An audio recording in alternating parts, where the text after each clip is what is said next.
Hey there berries, welcome to my Soraka Season 2022 video. I hope you guys are doing well. Hope you guys also enjoyed my Nami guide from last week. If you haven't checked that out, then have a look at my support guides playlist on my YouTube channel. And you know, if you're not subscribed already and you like League support content, whether it's guides, tier lists, or gameplay videos, be sure to subscribe. Not only have we got like more guides coming out, which will involve the new reworked champions of like Janna and Senna and Tom Kench. We'll have guides and gameplay videos on them so you guys know how to play these champions when they go live.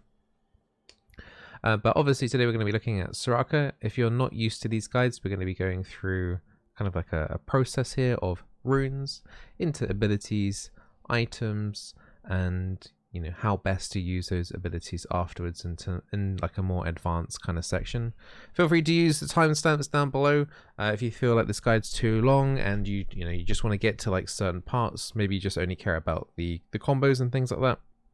Have a look at that on the timestamps. If you're very fresh and new to League, I advise you to sit through most of it if you can. So let's just get into it, yeah? So as I said earlier, we're first looking at runes, and this is like the standard rune page that you're going to be using on Soraka for the overwhelming majority of your games. There is no real reason to deviate from any of this. Summon Area is your basic keystone, and Maniflow Band, Transcendence, and Scorch are taken on the majority of enchanters. The one thing that you could maybe switch out is Scorch for Gathering Storm if you felt like that you weren't able to harass as much in the laning phase. But generally Scorch is the best rune because you just want to get a little bit of laning phase edge. Resolve Secondary is pretty huge because it means that Soraka does more heals, and Soraka does a lot of healing if you're not aware. So Revitalize is pretty huge for her, and then the next best rune on top of that is Bone Plating. If you felt like you were more worried about poke rather than hard engage, you would go into Second Wind. If you're not sure, just do Bone Plating. Now these little extra stats down here, the haste, the adaptive force, and the armor, all pretty standard. If you were going up against a double magic damage bot lane, so something like Syndra, AP carry, and a Zyra, then you'd want to switch that into magic resistance in order to be a little bit tankier during that laning phase. But this, armor having armor, once again, if you're unsure, is the basic one to do. Next, if you're not used to this, we're going to be jumping into a practice tool, and then we're going to be looking at Soraka into that. In terms of summoners for Soraka, it's quite interesting really, because summoner heal does affect off the revitalize that we just mentioned, so that does increase the healing from that as well. If your AD carry is running heal and they won't change from using heal themselves, then I would advise using either the exhaust or the barrier. The barrier once again does work with revitalize, so you have an option there, but if you're leaning towards the exhaust to try and mitigate the damage of some of those assassins. Next we're going to be talking about the abilities section for Soraka. So first, Soraka's passive, her movement speed is increased when moving towards targets that are below 40% health. And the rune that we picked up earlier, Revitalize, that is stronger when your allies are below 40%. Also, your ultimate heals more when the targets are below 40%. So you can use this indicator. What will happen is there'll be a little arrow next to Soraka pointing to champions, allied champions that are relatively close by, that are 40% health or under. And then you'll start moving much faster towards them. We'll talk about that a little bit later on in the advanced section, but there's some nice little tricks you can kind of do with that to use to your advantage. Next, we're going to be talking about the QW. We're going to talk about these two in pairing as they are basically in sync with each other. And you're going to be using the Q and the W particularly often in conjunction with each other in the laning phase. You might not be able to do this much in the mid game onwards, but laning phases is going to be pretty important. So the Q is a circle AoE, area of effect spell, so it affects more than one target. So you fire that projectile down onto the ground, the target gets slowed, and they take damage. Now you also receive a rejuvenation buff from this ability, which gives Soraka extra healing over time, and gives her movement speed. Now, the reason why we're talking about the W as well is because W is a point and click heal at the cost of your own health. Now, if you land your Q on an enemy champion and get this rejuvenation buff, when you heal an ally, it does not cost you any health to cast. Also, when you receive this rejuvenation buff, you can pass a copy of the rejuvenation buff to an ally. So they also get the healing over time, on top of the heal that you gave them. Plus they also get the decaying movement speed that Soraka also gets when she gets rejuvenation. So that's why those two unpairing are very important, because otherwise if you're casting heals on your AD carry, you can see quite quickly, after a few heals, your health is already down quite a lot, just for free. Whereas if you're able to land that Star Call on an enemy champion, not only are you going to get your own healing back because of you have the rejuvenation buff, so you're healing yourself, but also next time you heal your ally, you're not doing it at the cost of your own health, but also your ally is receiving extra healing because of the rejuvenation buff.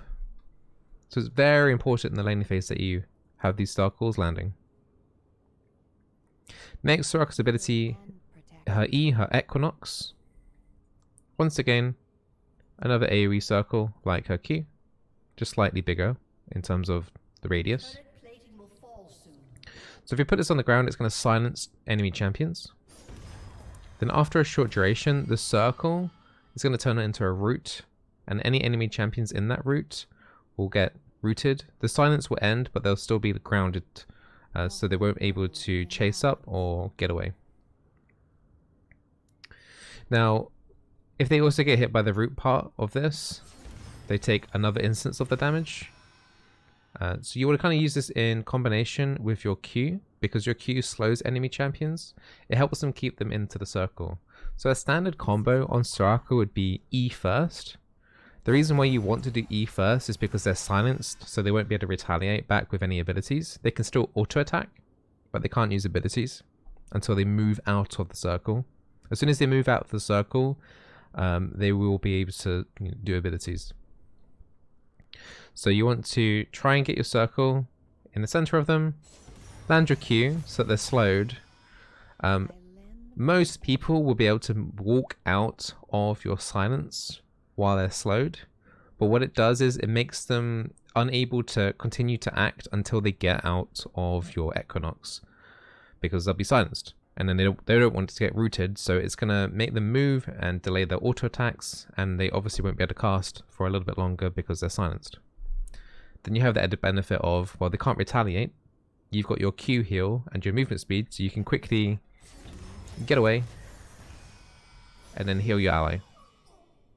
So that is a very common set of abilities that are used throughout the laning phase.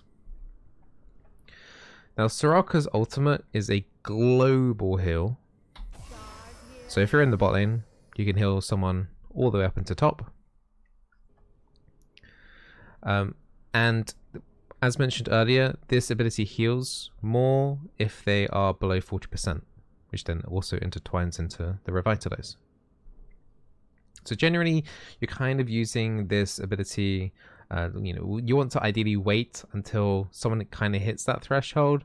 There are downsides where an assassin can do so much damage where their health bar just explodes, and it could have been better to heal them at like 80%. That's going to come with in-game experience to know when it's best to potentially heal someone. Also, if you see someone caught on the opposite side of the map in the enemy jungle by themselves, and there's 3 people around them, generally don't use your ultimate for that. Just let people die is fine. Letting people die is fine.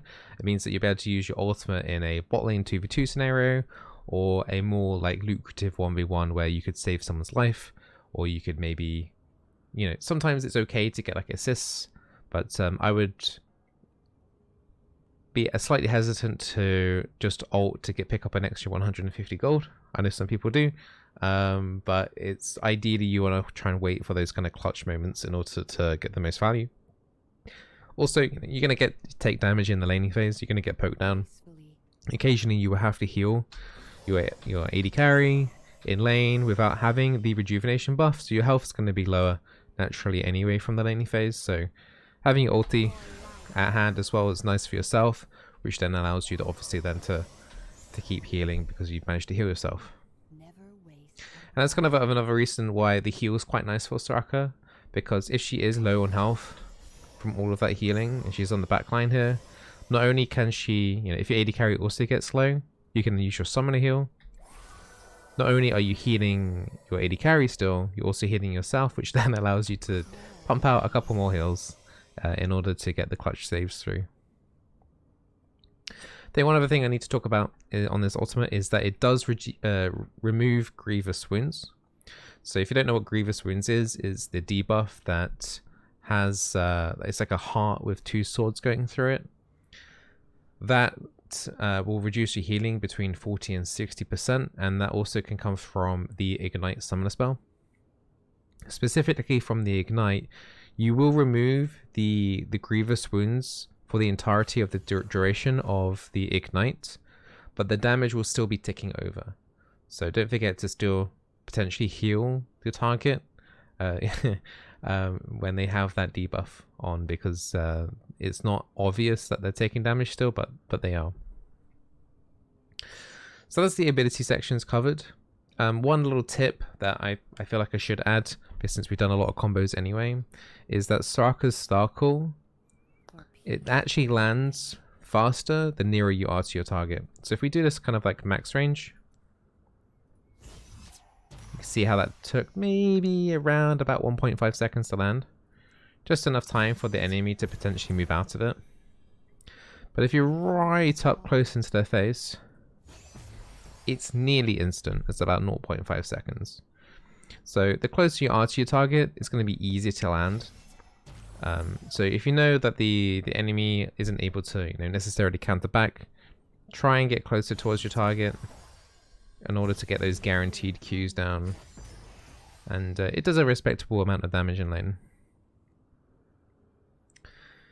Next, let's just talk quickly about the skill order. A lot of these enchanters have kind of quirky skill orders. You want to have 3 points in Q, ideally for the laning phase, and no more than that throughout the rest of the game until you hit 17 and 18. If you're having a really, really difficult laning phase, then only having like 2 points in your Q is fine. The reason behind this is that you want to have your W maxed as quickly as possible, so you do the best heals. But you want to have enough points in the Q to be able to do damage and retaliate and help push in the wave if needed to. So that's why having 3 points in Q is kind of like the perfect point. There's a few reasons for this. It means that your W basically can get maxed at level 10.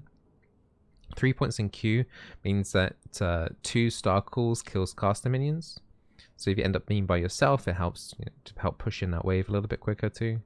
But also the damage is it scales honestly pretty nicely, and you also get the increased movement speed still per point. You get extra heal on your rejuvenation. The cooldown goes down. So overall, it's a pretty nice spell to have. But the reason why you don't want to max it after you max your W is because the silence becomes more powerful in those team fights. In those mid to late game team fights, having an AoE silence can be very powerful, and you'll be mainly using this silence to ideally overlap on crowd control that's currently happening. So just imagine these target dummies were stunned by an ability. Say for example, there's a Sejuani ulti that came flying in, and that these targets are now frozen. Now, in most circumstances, like if they come out of the stun, then they'll be able to like flash away or re-engage or use some of their abilities to basically try and turn the fight or help get away. But if the target's stunned and then they're silenced, they can't use any summoners, and then straight away after that they're then rooted. So they're silenced and then rooted, and then they've got nowhere to go for roughly 2 seconds. So it's the crowd control overlap is very, very, very good with Soraka Silence. Also makes it much easier to kind of chain crowd control effects as well, because say for example you have 2 stuns coming in from your team. So 2 stuns are going to fly in and hit this target dummy here. So one stun, let's say both the stuns last 2 seconds. So person A throws their stun out, this person gets stunned for 2 seconds, and then the other person tries to overlap that to make sure that they're stunned for another 2 seconds. But if there's just 0.1 seconds of a gap, and the person's mashing their flash button to get away, they're going to be able to get away, and then that second stun might miss. But if you've got their silence under them during that first stun, it's going to make landing extra crowd control so much easier and can really pin a target down. So that's like the best case scenario of those big team fights, is trying to make sure that you get that silence under crowd control targets. Now, if you don't have the luxury of having that in a team fight, say that you're caught out or someone's caught out, the best way to use your Equinox is actually not under the target. That might sound kind of strange, but let me explain. So in this scenario, just imagine these two target dummies are trying to chase down your AD carry. The best thing to do is actually putting the silence in between them and the AD carry. Because what will happen is, if they choose to move into it, they'll get silenced, but then very quickly they'll then be rooted. The only other path that they can then take is they will have to go around, which then delays their movement in order to get to your target. So everything here is about delaying the way in. And then what you could even do is, you could maybe do Q here above the E, so then they even get rooted. Or worst case is that they get slowed. Then if you land that, then you've got the movement speed, and you can quickly give the movement speed to your AD carry, and then they can get away. So it's very similar to like the Nami bubbles that we were talking about last week in the Nami guide. How you put the thing in front of them, so they have to choose to move into it, or they have to wait. Those are the kind of best tips that I can give you in terms of using your abilities. And you know, in a team fight, particularly in the mid game, there will be cases where you will just be mashing W on a target to keep them alive. Try not to forget about, you know, using E in particular is instant. So try and weave in a Q and an E, and maybe even a Q if you're able to help the heals keep going. But sometimes, you know, the fight is just so intense and the damage is coming so fast that, you know, you're mashing W and Wing a lot and doing what you can and popping a summon a heal and things like that. Next, we're going to be talking about items, and our items aren't too complicated on Soraka. So you might have already done some of this already if you've already played Enchanters. But it's a Spell Thief start. You'll be harassing your opponent with the Spell Thieves with your Q and your E like we were talking about, and auto attacks if you're able to, in order to generate gold on the Spell Thieves. Now these two items here, the Moonstone and the Iron Boots of Lucidity, are the two items, the two fundamental key items on Soraka, and you're going to be taking these every single game. Moonstone is a great extra heal tool. It's absolutely amazing for Soraka. And the Boots of Lucidity gives her extra cooldown and summoner cooldown. And buying this relatively early on, you probably end up having the tier 2 boots before you complete Moonstone in order to get the extra movement speed to just get away from skill shots and things like that. Because Soraka throughout the entire game, she always has a massive like crosshair on her head, because she is a high value target to kill. Because if she's left untouched, the amount of healing that Soraka pumps out, it can be crazy. So do expect to be jumped a lot. And for that reason, if you find yourself getting jumped a lot, then Azonia's second item actually isn't too uncommon, and it's not that bad at all. So Azonia's, if you're unaware, if you use it, you go golden and you become invulnerable for 1.5 seconds. 2.5 seconds, sorry.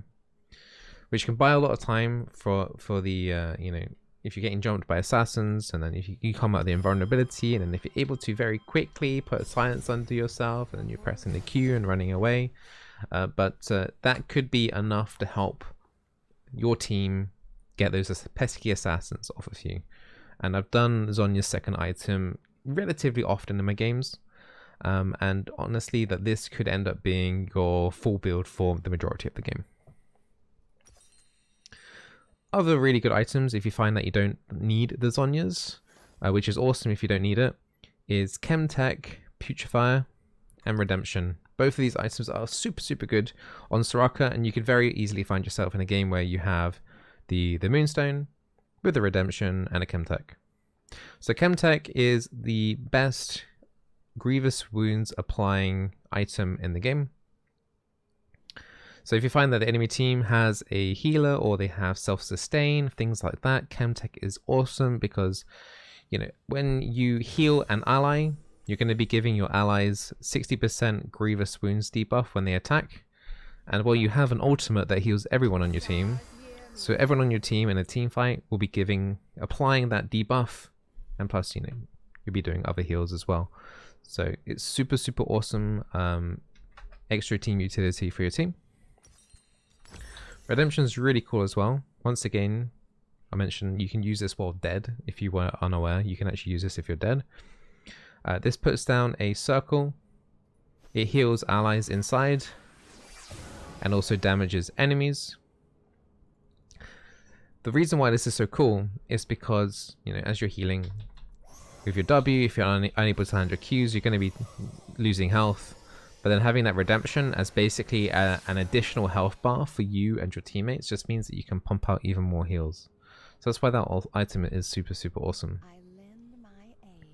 If you find that, you know, your bags are starting to get full, and as you should be as a good support, buying control wands to help give your team vision around objectives like Dragon and Baron, Wardstone as like a last item is good. So it's all kind of a little balance and slight thinking about what you kind of need in your game. If you don't need the Grievous Wounds, for example, it could be Redemption plus the Zhonya's. If you do need the Grievous Wounds, and you are taking a lot of damage from assassins and dying quite often, then it could be like the Chemtech plus Zhonya's and no Redemption. But you know, you can mix and match those three items. You just need to kind of decide.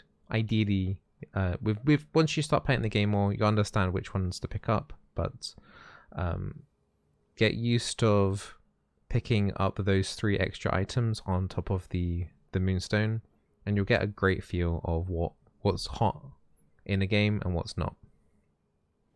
But honestly, you can't really go too wrong with those three items. They're all incredibly good on Soraka. But you know, the Redemption plus the Chemtech is the ideal standard. But then chucking in a Zhonya's instead of the Redemption is probably the most common switch up in those items. So Zhonya's and Redemption are basically the main ones that are interchangeable. Now, is there anything I want to talk about in the guide? I think we covered everything. We covered combos inside the ability section, so we kind of did something slightly different than they usually do, but we kept it all tidy in one package. Hope you guys enjoyed the guide. The next guide that we're going to be talking about will be one of the ones that are going to be changed in 12.2. I'll be having a 12.2 tier list on the YouTube channel tomorrow, on Wednesday the 19th of January. And yeah, there's a lot of support changes coming in, and in terms of those three champions, and there will be guides for them coming out probably late January, early February. So if you want to keep up to date, make sure you subscribe to the channel. I hope this guide helps you out. Let me know if you have any questions in the comment section down below, or feel free to pay a visit over at twitch.tv/Bizzleberry, and feel free to ask me any support question that you may have, and I'll try my best to help you. All the best on the climb, and have fun playing Soraka. She's one of my favorites at the moment, and she's doing really well. So yeah, I hope you guys enjoy her as much as I have been enjoying playing her the last few years. Take care.